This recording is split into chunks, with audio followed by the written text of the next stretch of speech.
Good morning to everyone. Today I am going to explain Cauchy's inequality, Liverley's theorem, fundamental theorem of algebra. First of all, we prove Cauchy's inequality. The statement of Cauchy's inequality is if f of z is analytic inside and on the circle C. Now I am going to draw one circle C. Center is z equal to A and radius is r units. In this circle, the function f of z is analytic and also the function is f of z is analytic on C. That means in this circle we have so many points. At these points f of z is analytic and also on this circle C we have so many points. At these points also the function f of z is analytic. Now we want to prove that modulus of nth derivative of f of a less than or equal to m into n factorial by r power n. Here n values are 0, 1, 2, 3 dash dash.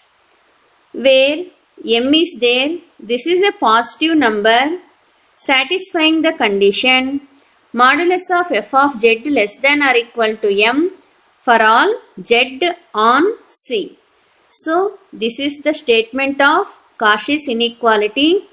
In this statement, the given hypothesis is f of z is analytic inside and on the circle C.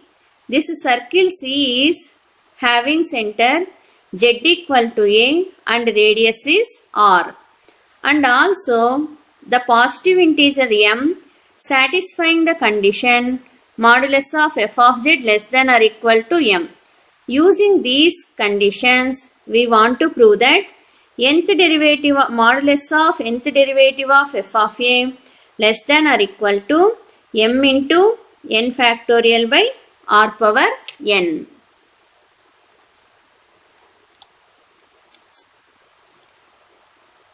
Now we prove this Cauchy's inequality with the help of Cauchy's integral formula. From Cauchy's integral formula, we have nth derivative of f of a equal to n factorial by 2 pi I integration over c f of z by z minus a whole power n plus 1 dz. Now I am taking modulus on both sides. Then we are going to get this step. Okay, modulus of this one is this, modulus of this quantity is this one. Now I am going to write separate modulus for each term. By using the modulus properties, we can write the modulus of this term is less than or equal to modulus of n factorial by modulus of 2 pi I integration over c modulus of f of z by modulus of z minus a whole power n plus 1 mod dz. Again, this less than or equal to asterisk. N factorial is always positive quantity. That's why I am writing n factorial asterisk. Here 2 is a positive quantity. So 2. Pi is also positive quantity. Pi.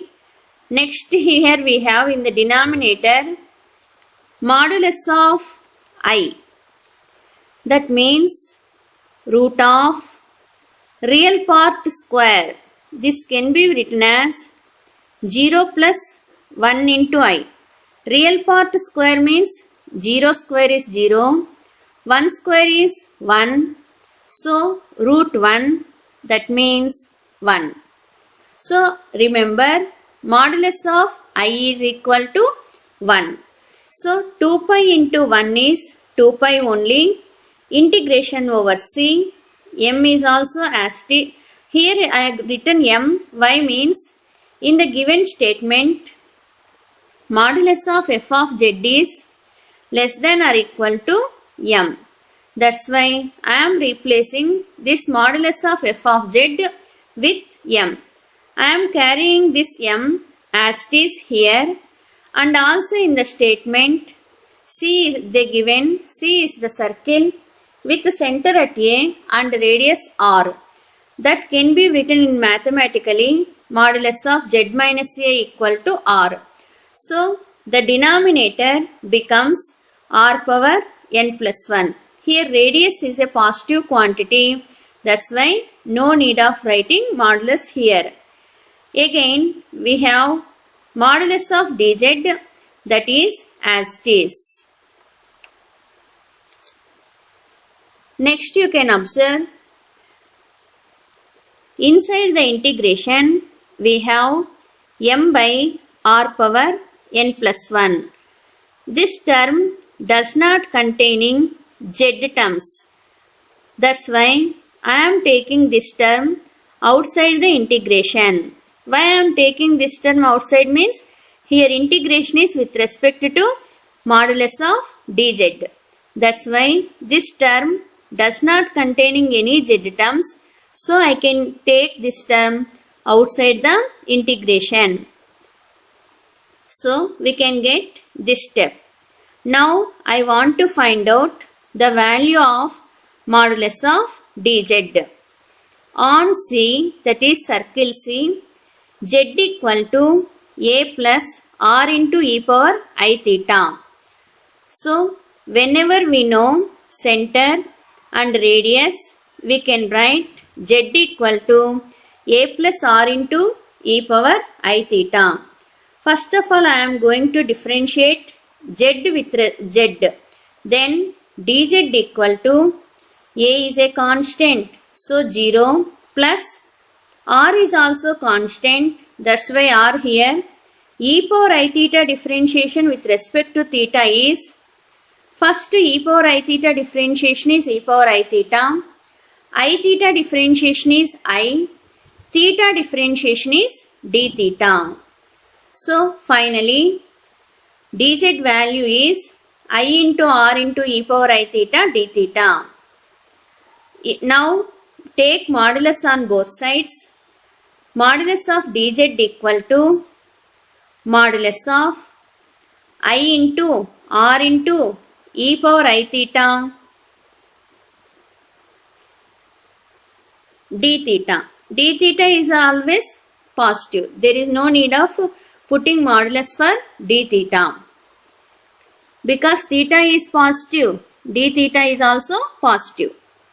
Here this can be written as modulus of I, modulus of r, modulus of e power I theta d theta. So already we know modulus of I is 1.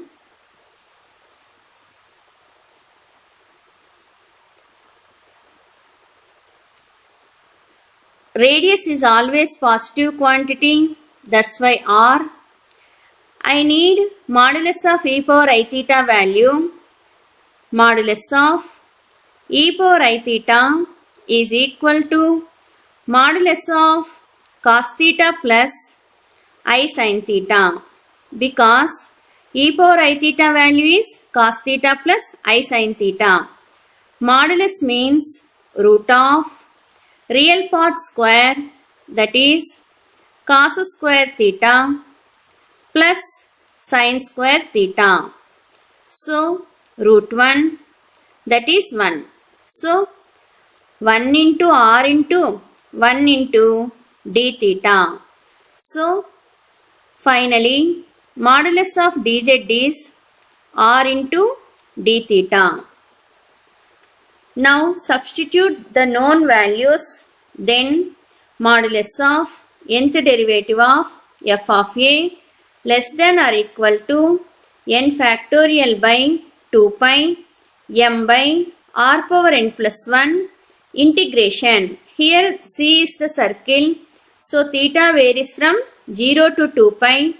Mod dz value is r into d theta. Again here r is constant. Why means we are doing integration with respect to theta. So we can take this r outside like this. R comes outside. This term is equal to n factorial by 2 pi m. Here we have r by r power n plus 1. R by r power n plus 1. So by using the formula a power m by a power n is equal to a power m minus n, we can write this as r power 1 minus n minus 1, because minus of n plus 1 is minus n minus 1.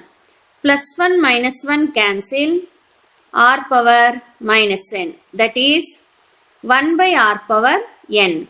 So here we have r power n. Integration 0 to pi d theta. Integration of 1 with respect to d theta is theta only. So substitute the limits 0 to 2 pi, then upper limit minus lower limit. Finally 2 pi minus 0 is 2 pi. 2 pi get cancelled. After simplification we get m into r n factorial by r power n. So nth derivative of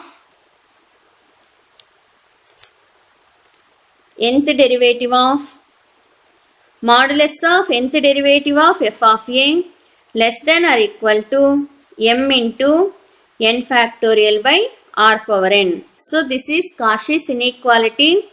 So observe, this question will be asked in the examination as state and prove Cauchy's inequality. So you must know statement and also proof. Next theorem, Liverley's theorem. The statement of Liverley's theorem is, if f of z is analytic and bounded in the entire complex plane, then f of z is constant. Here you can observe the statement is f of z is analytic and bounded in the entire complex plane. Then we want to show that f of z is constant. Observe once again, whenever f of z is analytic and bounded in the entire complex plane, then that f of z is a constant function. Proof is very simple. Observe proof from Cauchy's inequality.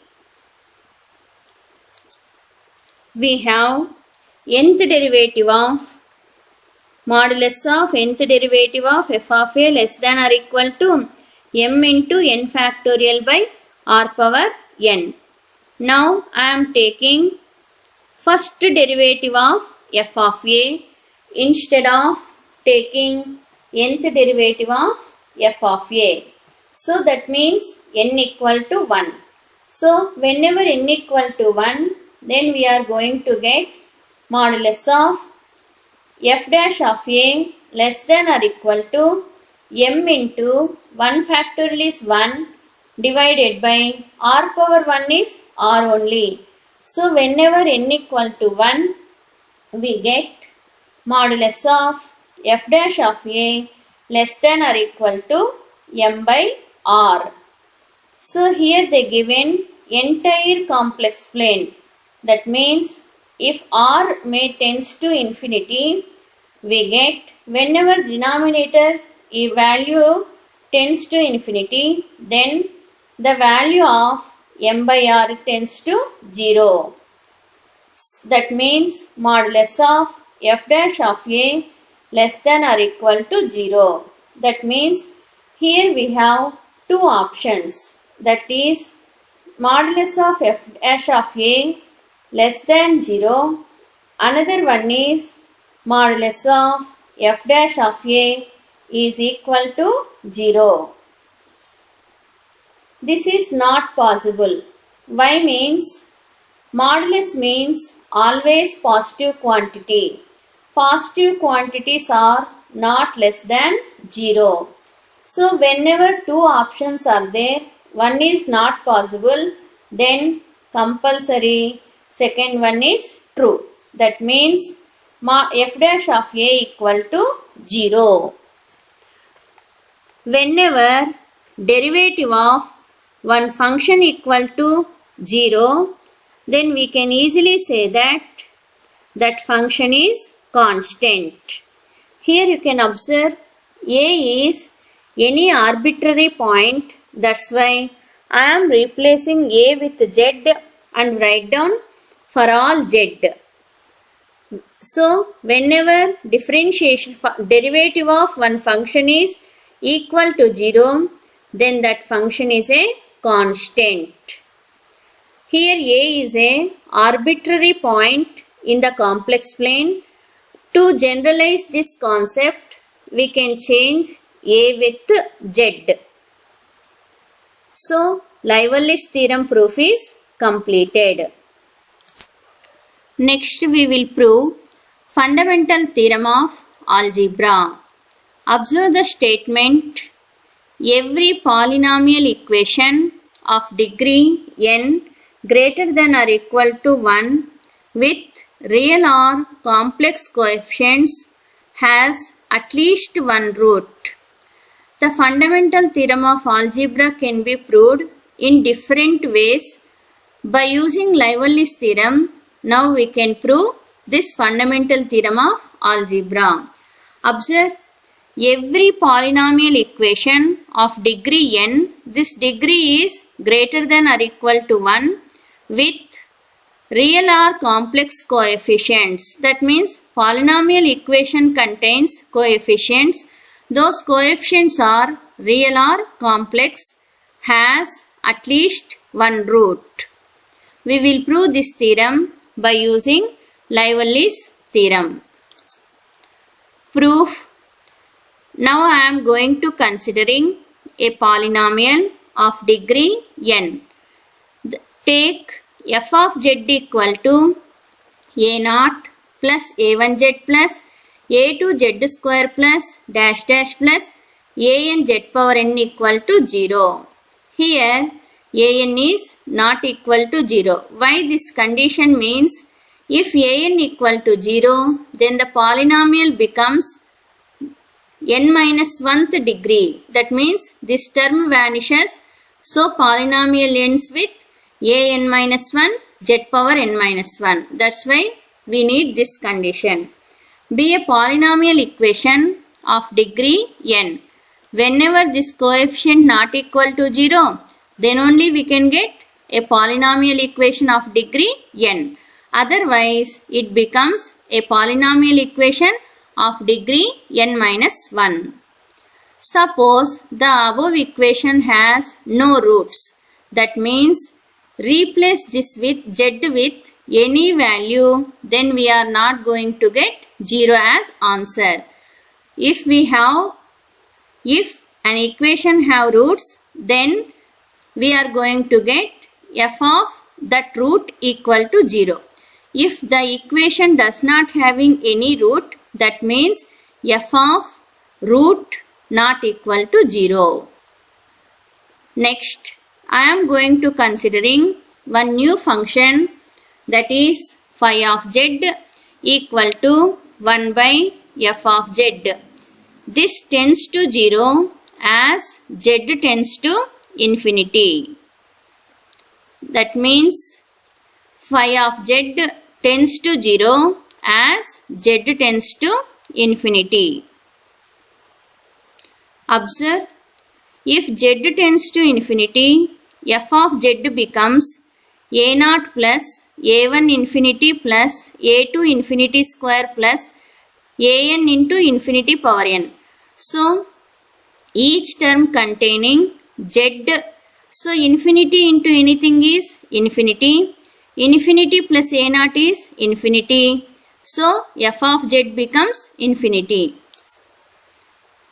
Whenever f of z becomes infinity, 1 by infinity tends to 0. So whenever z tends to infinity, f of z is also tends to infinity.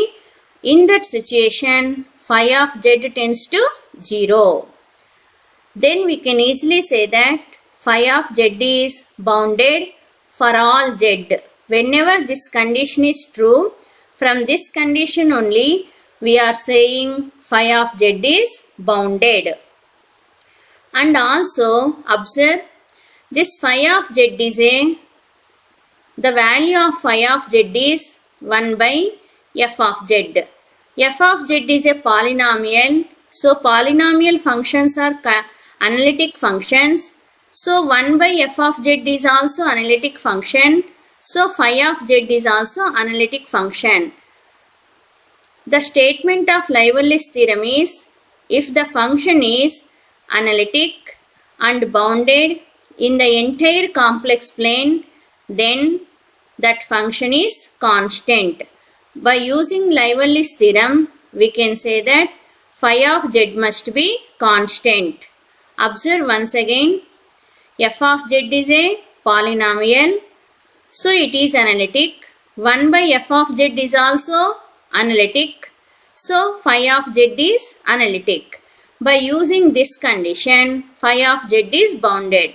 The function phi of z is now analytic and also bounded. That's why by using Liverley's theorem, we can easily say that phi of z must be constant. So whenever phi of z is constant, we can say that f of z is also a constant function, because the value of phi of z depends on f of z. Whenever phi of z is constant, f of z is also constant. But constant function means that function does not containing the function contains only constant term. But at the starting, we are considering f of z as a0 plus a1z plus a2z square plus an into z power n. This contradicts to our assumption that f of z is a polynomial of degree n greater than or equal to 1. So this assumption is wrong. What is our assumption? F of z has no roots. This is false, means the correct one is f of z has roots. That at least one value, one root. Whenever we have a root, substitute that root in the place of z, then we are going to get f of z equal to 0. Has at least one root. At least means one or more than one.